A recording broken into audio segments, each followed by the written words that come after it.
কি হলো তোমার?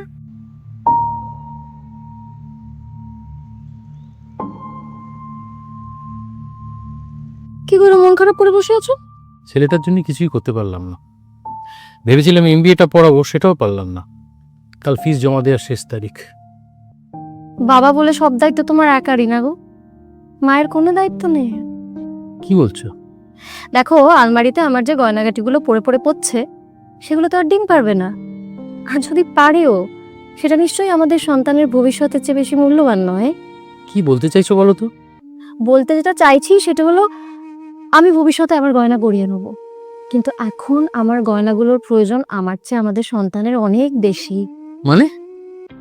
মানে আমি আগামীকাল এমজিএস গোল্ডে গিয়ে আমার গয়নাগুলো বিক্রি করব। কিন্তু এমজিএস গোল্ডই কেন?